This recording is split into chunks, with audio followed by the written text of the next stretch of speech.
اگر یہ مہینہ آتا ہے تو پتہ ہی نہیں چلتا، چپکے سے یہ مہینہ آتا ہے اور چپکے سے یہ مہینہ چلا جاتا ہے۔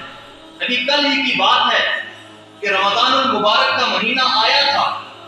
اب جب مہینہ آتا ہے کہ دو طرح کے لوگ ہوتے ہیں،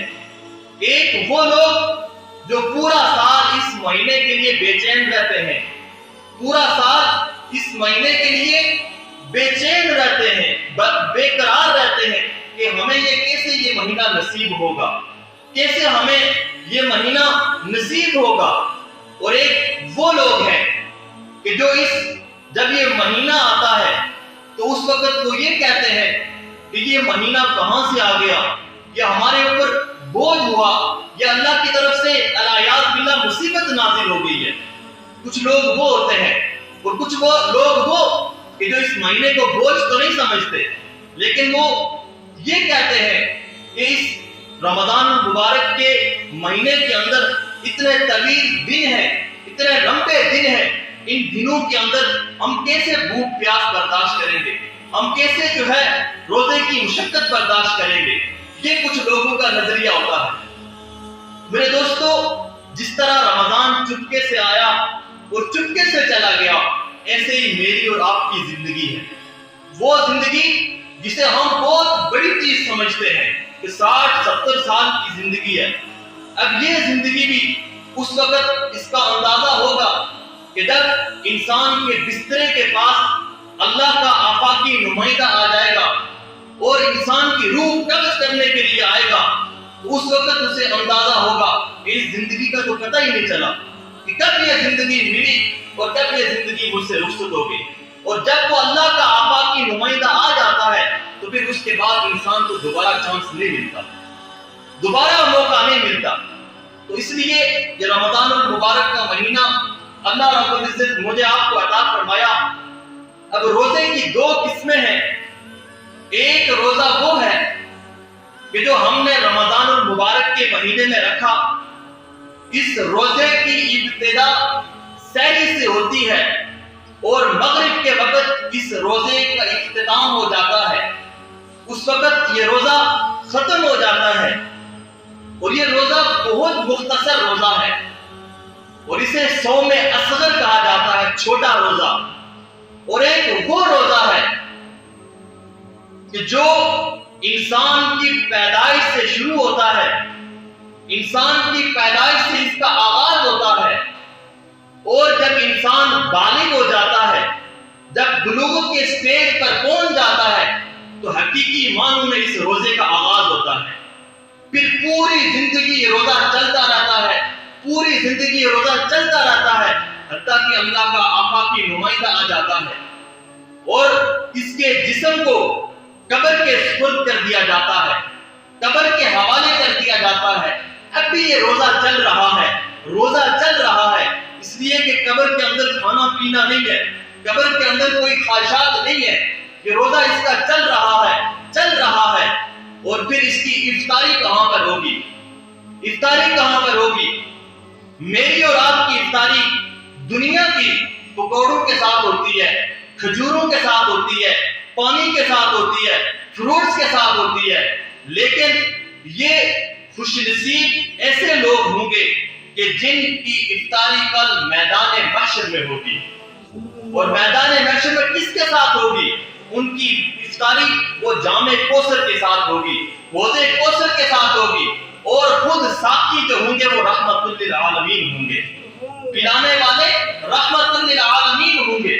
اب ایک روزہ جب ہم نے دنیا کے اندر رکھا تو اس روزے کے اندر ہمیں کچھ پابندیاں دی گئی کہ اس روزے کے اندر آپ نے کھانا پینا نہیں، اس کے اندر نفسانی خواہشات کے مطابق عمل نہیں کرنا۔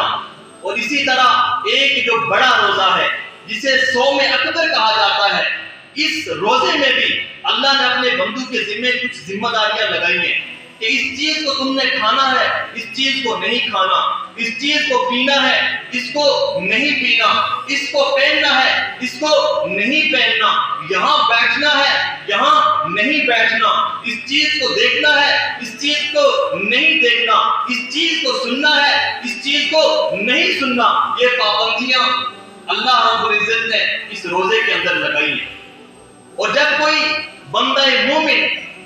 اللہ کے احکامات کے مطابق اللہ کو راضی کرنے کے لیے یہ روزہ گزارتا ہے، تو روایات کے اندر آتا ہے کہ کل قیامت والے دن اللہ کے حضور جب یہ شخص پیش ہوگا تو اللہ رب العزت اس سے ملاقات کریں گے اور اس سے باتیں کریں گے، اور باتیں ایسے کریں گے جیسے اللہ اپنے بندے سے معذرت کر رہے ہوں کہ بندہ مومن، تو نے میرے لیے تکالیف برداشت کی، تو نے میرے لیے مشقت برداشت کی، تو نے میرے لیے بھوک پیاس برداشت کی۔ اب یہ شخص جو ہے اللہ کے سامنے پیش ہے اور اللہ کہتا ہے کہ میں تو تیرا دشمن نہیں تھا، میں تو تیرا رب تھا، میں نے تجھ پر مشقتیں اس لیے ڈالی ہیں تاکہ جنت کی نعمت سے تجھے سرفراز کروں۔ یہ دیکھ تیرے لیے جنت سجا کے رکھی ہے، یہ دیکھ تیرے لیے جنت کے باغات سجا کے رکھے ہیں، یہ دیکھ تیرے لیے حور و غلمان سجا کے رکھے ہیں، میں نے تو تیرے فائدے کے لیے تیرے اوپر احکامات مسلط کیے تھے۔ حدیث پاک میں آتا ہے کہ جو آنکھ دنیا کے اندر نہیں روئی ہوگی اللہ کے خوف کی وجہ سے، اللہ کے ڈر کی وجہ سے اس کی آنکھ سے آنسو نہیں نکلا ہوگا، کل قیامت والے دن میدان محشر میں طویل عرصے تک اسے رونا پڑے گا۔ اور جو آنکھ دنیا میں اللہ کے خوف کی وجہ سے، اللہ کے ڈر کی وجہ سے روئی ہوگی، اللہ کے ڈر کی وجہ سے اس کی آنکھ سے آنسو نکلے ہوں گے، اللہ فرمائیں گے کہ کل قیامت والے دن میدان محشر میں اسے خوشیاں عطا کروں گا، میں اسے برکتیں عطا کروں گا اور اپنی جنت کی نعمتیں عطا کروں گا اور اپنا دیدار عطا کروں گا، اپنا دیدار عطا کروں گا۔ تو ایک وہ روزہ کہ جو میں نے آپ نے رمضان المبارک کے مہینے کے اندر رکھا، اور ایک وہ روزہ جو انسان کی پیدائش سے شروع ہوتا ہے اور جا کر میدان محشر پر اس کی افطاری ہوتی ہے، میدان محشر پر اس کی افطاری ہوتی ہے۔ اب اس کو اللہ نے اپنے کلام پاک میں کیا انعام دیے، سنیے کلام پاک کو۔ اعوذ باللہ من الشیطان الرجیم، بسم اللہ الرحمن الرحیم۔ قل یا عباد الذین آمنوا اتقوا ربکم للذین احسنوا فی هذه الدنیا حسنہ وَأَرْضُ اللَّهِ وَاسِعَةٌ إِنَّمَا يُوَفَّى الصَّابِرُونَ أَجْرَهُمْ بِغَيْرِ حِسَابٍ۔ میدان محشر برپا ہوگا، قیامت کا دن ہوگا، ایک آواز آئے گی، أَيْنَ الصَّابِرُونَ، صبر کرنے والے کہاں ہیں؟ دنیا میں روزے کی حالت میں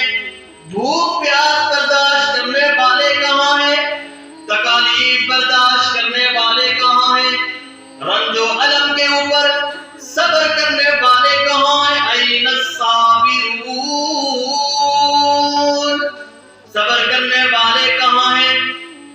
اللہ فرمائیں گے صبر کرنے والوں کو میدان محشر سے نکال دو۔ فرشتے اعلان کریں گے فلاں ابن فلاں صبر کرنے والا تھا، فلاں ابن فلاں صابر تھا۔ اللہ اعلان کریں گے ان لوگوں کو، صابرین کی جماعت کو میدان محشر سے نکال دیجئے۔ وہ صابرون اللہ کے سامنے عرض کریں گے اے اللہ، ہم نے دنیا میں تکالیف برداشت کی، دنیا میں ہم نے مصیبتیں جھیلی ہیں،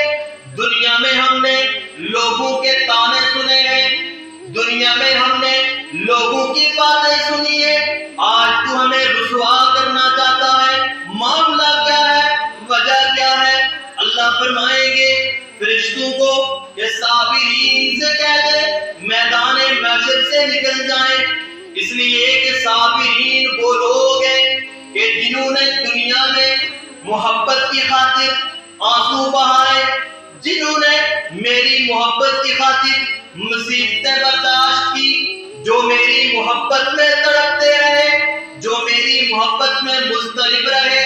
جو میری محبت میں مصیبتیں اور پریشانیاں برداشت کریں گے۔ اللہ فرمائیں گے میدان محشر میں حساب کتاب بعد میں شروع ہوگا، صابرین کو حکم دیا جائے گا، فرشتوں سے کہا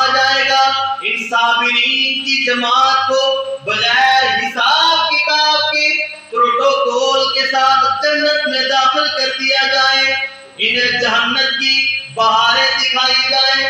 وہاں پر دنیا کے اندر بادشاہوں والی زندگی گزارنے والے، مالداری والی زندگی گزارنے والے یہ تمنا کریں گے، اے کاش دنیا میں ہمارے جسم کو کینچیوں سے کتر دیا جاتا، دنیا میں ہمیں انگاروں پر لٹا دیا جاتا، دنیا میں ہمیں عبرت کا نشان بنا دیا جاتا، اور آج میدان محشر میں یہ عزتوں والا معاملہ ہمارے ساتھ کیا جاتا۔ یہ صابرین کا اجر ہے، اور ان صابرین کا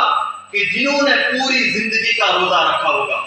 ایک وہ روزہ جو مختصر روزہ رمضان المبارک کا روزہ ہے، اور ایک وہ روزہ کہ جو انسان کی پیدائش سے جس کا آغاز ہوتا ہے اور میدان محشر میں جس کا اختتام ہوتا ہے۔ جس نے ویسا روزہ رکھا ہوگا اللہ اسے ایسی جنت کی نعمتیں عطا کریں گے، اور اللہ اسے قیامت والے دن اپنا دیدار عطا کریں گے۔